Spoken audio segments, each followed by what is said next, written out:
P was giving him X amount of dollars to feature. Here's an apartment, here's a vehicle, but you gotta keep your lights on, you gotta keep your phone bill paid, which is understandable if I provided everything else. But how you pay for it, getting on projects, turning in verses to get paid so they can pay their bills. You know what I'm saying? How much was the checks per verse?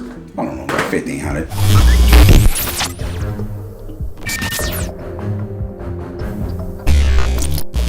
This is during the debacle of Beats by the Pound. So now you're getting all of these different producers. So he signed Donald XL. That's when he did Mac album.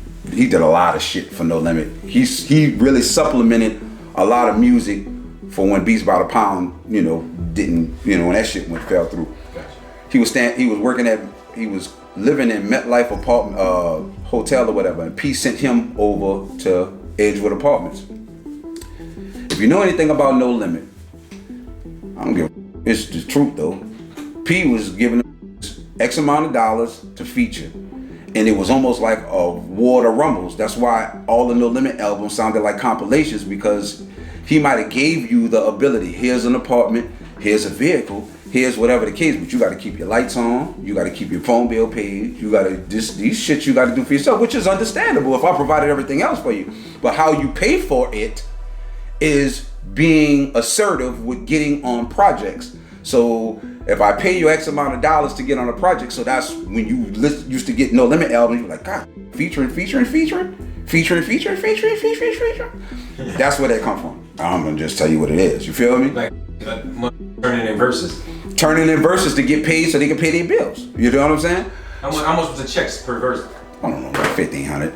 Some shit like that, 1,500 a verse or some shit like that. I don't know, something like that ball figure, you know what I'm saying? So, like I said, I'm not signing No Limit or anything, but you're just being in the element, and like I said, being around these producers. But me living with Dig for that time being, I lived with him when P sent Don XL over there to live with Dig. It was like vampires on fresh blood, because everybody's trying to get beats, everybody's trying to get features, everybody's working on albums. And when I mean to tell you, everybody came, because that was cold. C was coming, Mac was coming, Magic was coming. Dig House turned into a mother. It turned into one of those spots to the point we got kicked out that bitch. Behind them beats. Behind bringing XL there and everybody trying to get music, trying to get the beats, and C pulling up in that bitch in the purple Navigator, boom, boom, boom, boom, boom, boom, boom. The white folks wasn't trying to hear that shit. They ain't trying to hear that. And this story is, look, my interview, is probably gonna be 1,000 posts, because I got stories with C that you would be like unbelievable. And I'll free my, and anybody who know me know I don't lie, and they know it's the truth. You know what I'm saying?